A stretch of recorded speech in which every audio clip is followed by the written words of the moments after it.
The mirror lied to me tonight.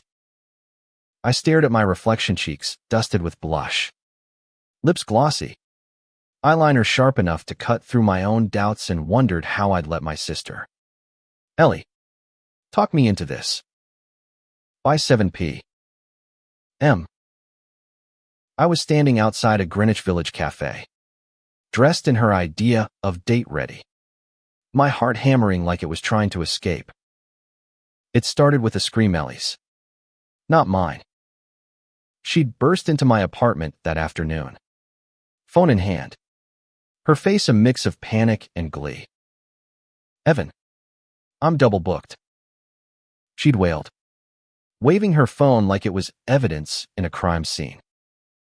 Her blind date, set up by her coworker, was clashing with a last-minute audition she couldn't miss. You have to go for me, she'd begged, already pulling out her makeup bag. I'd laughed, thinking it was a joke. I'm a guy 24, perpetually single, and not exactly the type to play stand-in for my sister's love life. But Ellie, with her relentless charm and a knack for chaos, had me in a chair, brushes flying, before I could say no. It's just one date, she'd said, smudging foundation across my face. Pretend you're me. Flirt a little. He'll never know. She'd even picked out a loose sweater and jeans from her closet, claiming they were gender-neutral enough.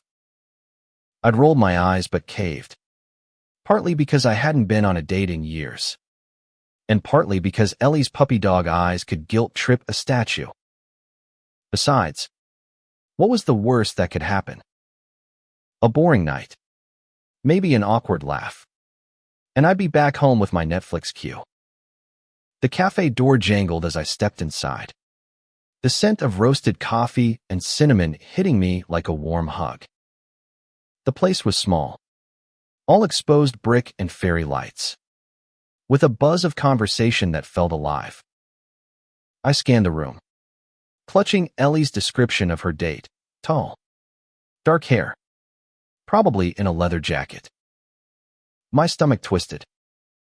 This was a terrible idea. I wasn't Ellie. I couldn't pull off her effortless charm or her knack for making strangers feel like old friends. I was Evan, awkward, overthinking Evan, who hadn't been on a date since. Evan. The voice hit me like a punch. I froze, my eyes landing on a figure at a corner table. Tall, dark hair, leather jacket. But it wasn't just any guy. It was Caleb. My Caleb. The one who'd broken my heart 2 years ago and left me picking up the pieces in a Brooklyn dive bar. He stood, his eyes wide, like he'd seen a ghost. I probably looked like one, with Ellie's makeup plastered on my face and my heart lodged in my throat. Caleb.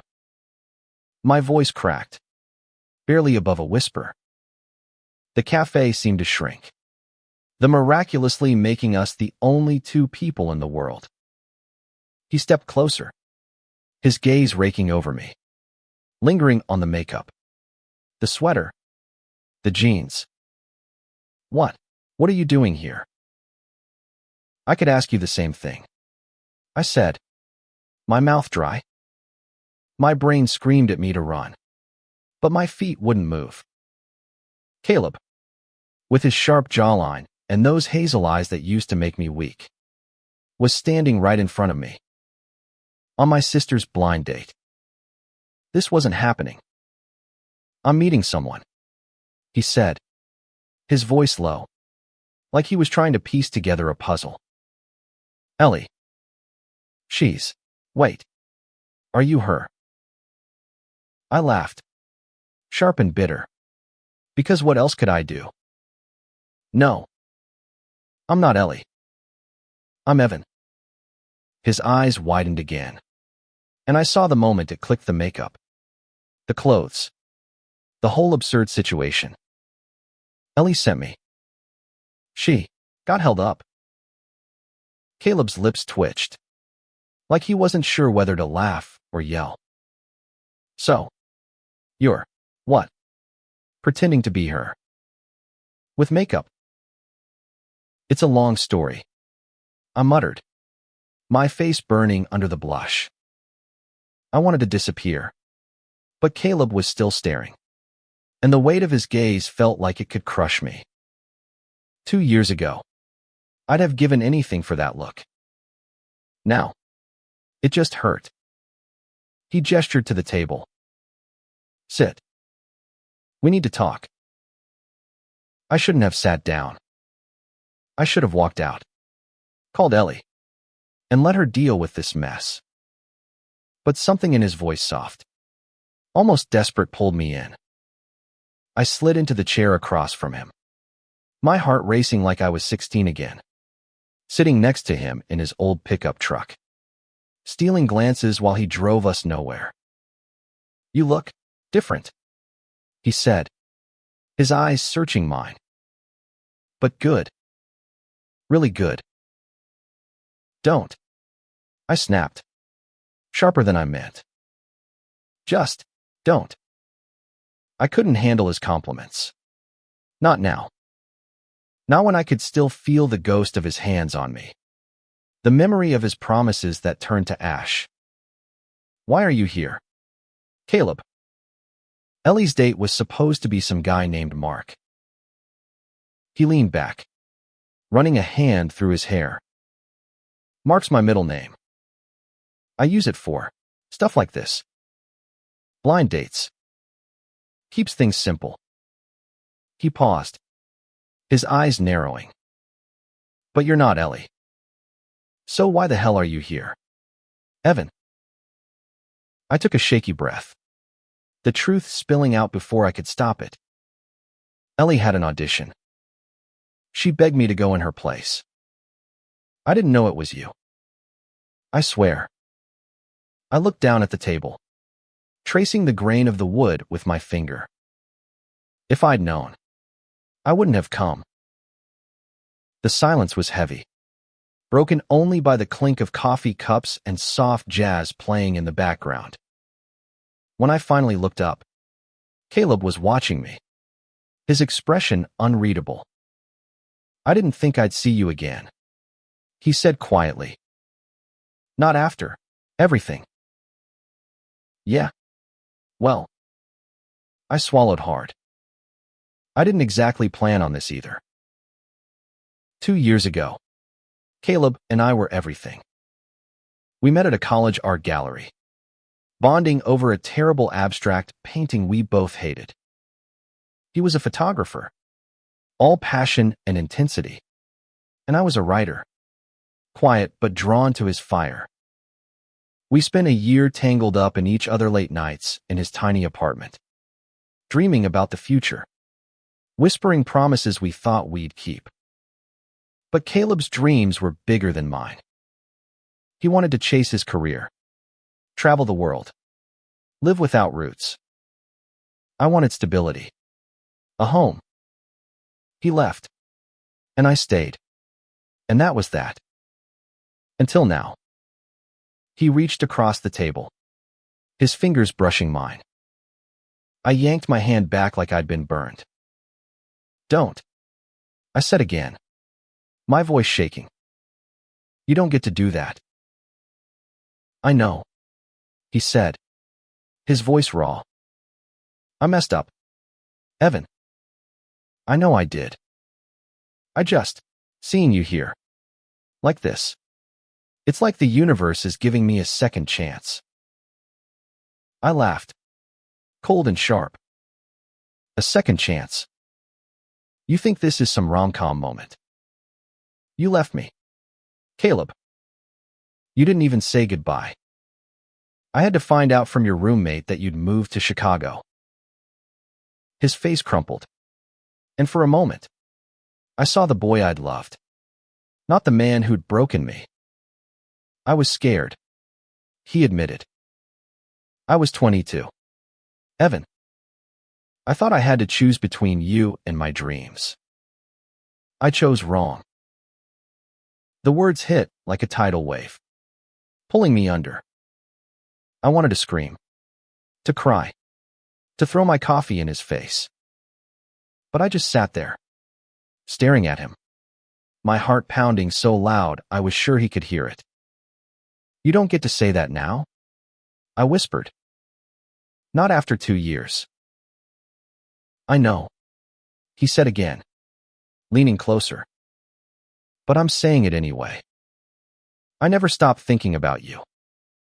Not once." The cafe seemed to blur around us, the world narrowing to just him and me. I wanted to hate him. I wanted to walk away. But his eyes, those damn hazel eyes, were pulling me back to a place I'd spent 2 years trying to forget. And I hated myself for it. I couldn't breathe. Caleb's words hung in the air, heavy with regret and something else, something that made my chest ache. I pushed my chair back, the legs scraping against the hardwood floor, and stood. "I need air," I muttered, bolting for the door before he could stop me. Outside, the New York evening was crisp, the city alive with honking taxis and the distant hum of life. I leaned against the cafe's brick wall, sucking in cold air, trying to steady myself. The makeup felt like a mask now. Too tight. Too much. I wanted to wipe it off, to stop pretending to be someone I wasn't. But Ellie's voice echoed in my head. "Just have fun, Evan. Be bold for once." Bold. Right. Look where that got me. Caleb followed me out, his leather jacket creaking as he leaned beside me. He didn't say anything at first, just stood there, close enough that I could feel the warmth of him. It was infuriating how familiar it felt, how my body still remembered him. "You can't just do this," I said, staring at the sidewalk. "You can't just show up and say you're sorry and expect." "What? What do you even want?" "Caleb, I want you," he said, so softly I almost missed it. I turned to face him, and his expression was raw, unguarded. "I've spent 2 years trying to forget you, Evan. I thought I could move on, chase my dreams, be this big-shot photographer. But every time I looked through my lens, I saw you. Your smile, your eyes, the way you'd laugh at my terrible jokes." I shook my head, my throat tight. "Stop. You don't get to rewrite history. You left me without a word. Do you know what that did to me? I spent months wondering what I did wrong, why I wasn't enough." "You were enough," he said, stepping closer. "You were everything. I was the one who wasn't enough. I was a coward." His words cracked something open inside me, something I'd buried deep. I wanted to push him away, to protect myself, but my heart was screaming to let him in. "You hurt me," I whispered, my voice breaking. "You don't get to just fix that with a few pretty words." "I know," he said, his hand hovering near mine, not quite touching. "I don't expect you to forgive me tonight. But I'm not giving up this time. I'm back in New York for good, Evan. And I'm going to fight for you." I laughed, a shaky, desperate sound. "Fight for me? This isn't a movie, Caleb. This is my life. And I'm not the same person I was 2 years ago." "I can see that," he said, his eyes flickering to my face, lingering on the makeup. "And I like it. I like you. All of you. The Evan who writes poetry in the margins of his notebooks, who blushes when he's nervous, who's standing here in makeup looking braver than I ever was." My breath hitched. He remembered. The little things, the details I thought he'd forgotten. I turned away, staring at the neon lights across the street, trying to hold myself together. I don't trust you, I said finally. Not anymore. Then let me earn it, he said, his voice steady. Let me prove I'm not that scared kid anymore. I didn't answer. I couldn't. My head was a mess. My heart worse. We stood there in silence, the city pulsing around us, until my phone buzzed in my pocket. Ellie. How's it going? Spill. I ignored it, shoving the phone back in my jeans. I wasn't ready to deal with her yet. Let's go back inside, Caleb said gently. It's cold out here. I nodded, too tired to argue, and followed him back into the cafe. We sat again, but the air felt different now, heavier. He ordered us coffee, remembering my order black. 1 sugar without asking. It was a small thing, but it stung. A reminder of how well he used to know me. So, he said, stirring his latte. Why the makeup? I mean, it looks good, but it's not you. I sighed, running a hand through my hair.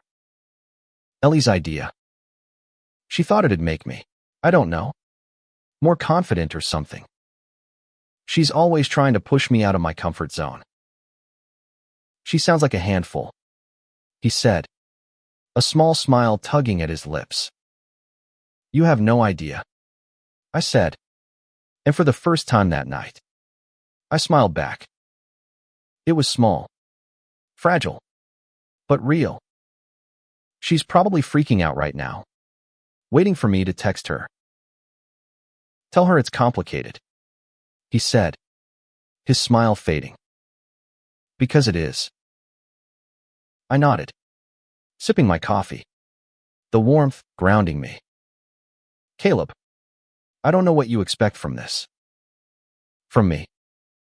I'm not ready to just jump back in. I don't expect anything, he said, leaning forward. I just want a chance to show you I've changed. I'm not asking for promises. Just time. Time. It sounded so simple, but it wasn't. Time meant opening myself up again, risking the kind of pain that had taken months to heal. But as I looked at him, at the way his eyes softened when he spoke, I felt something shift. Not forgiveness. Not yet. But hope. Dangerous. Stupid hope. The rest of the night passed in a blur of quiet conversation. We didn't talk about the past again. Instead, he told me about his life in Chicago, how he'd shot a series of photos for a gallery, how he'd hated the cold winters. I told him about my job at a small publishing house, editing manuscripts, and how I'd started writing again, little by little. It felt almost normal, like we were two strangers getting to know each other. Almost. When we finally left the cafe, the city was quieter, the streets glistening under the streetlights.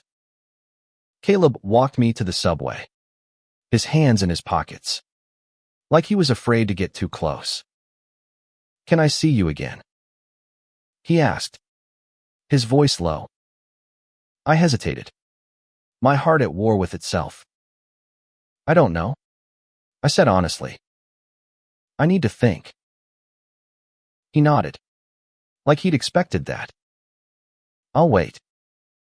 As long as it takes. I turned and walked down the subway steps, his words echoing in my head. I didn't look back. I couldn't. But as the train rattled through the dark, I felt the weight of his promise. And for the first time in 2 years, I didn't feel completely alone. The next week was a blur of texts from Ellie, demanding details, and late-night arguments with myself. I didn't tell her it was Caleb. I couldn't. Not yet. Instead, I told her the date was fine, vague enough to keep her off my back. But Caleb's texts kept coming simple. Careful messages like thinking of you and saw a dog today that looked like your old mutt. Max. Each one chipped away at the walls I'd built, and I hated how much I wanted to answer. A week later, I agreed to meet him again. Not a date, I told myself. Just coffee. But when I saw him waiting outside a tiny Brooklyn cafe, no makeup this time, just me in my usual hoodie and jeans, my heart betrayed me with a flutter. He smiled, soft and tentative, and handed me a cup of coffee. Black. 1 sugar, he said, like it was nothing.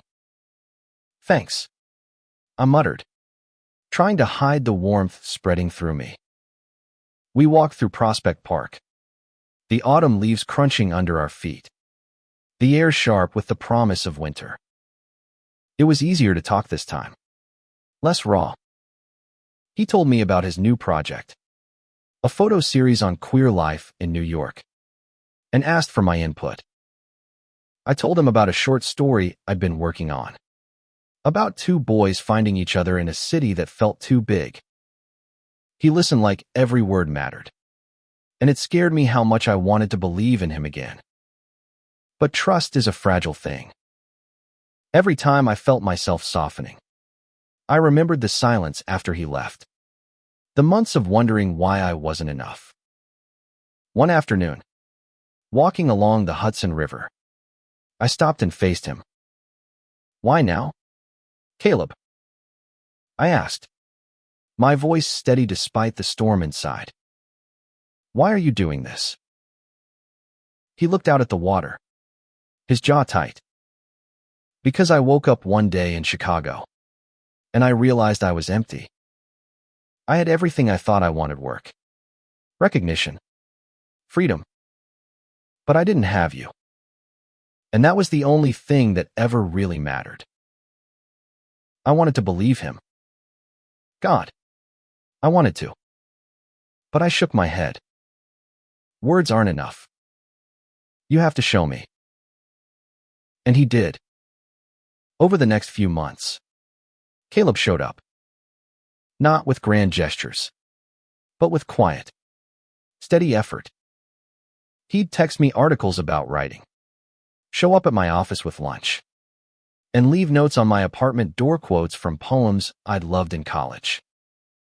He didn't push, didn't rush me. He just stayed, proving he meant it.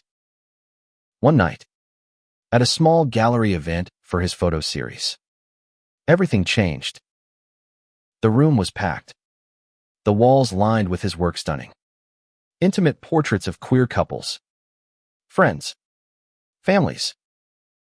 I saw myself in those photos. Not literally, but in the love, the fear, the hope captured in every frame. Caleb found me in the crowd, his eyes bright. What do you think?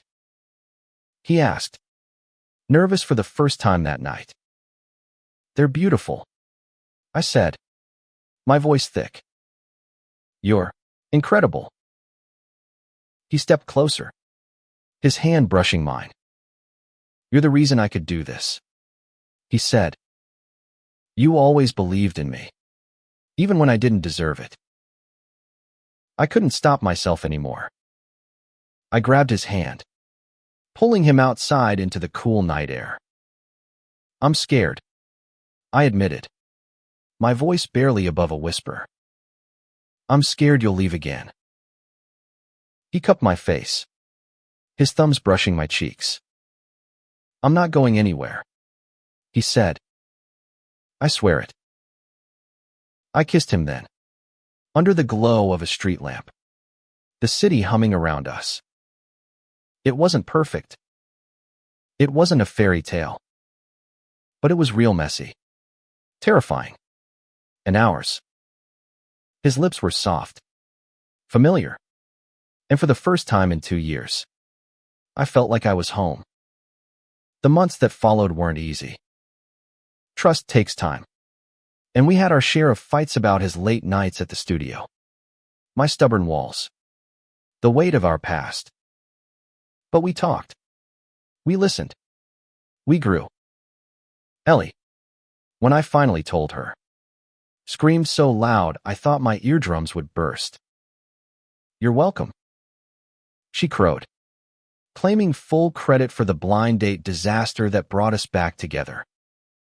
One quiet morning, lying in Caleb's bed, his arm around me, I realized something.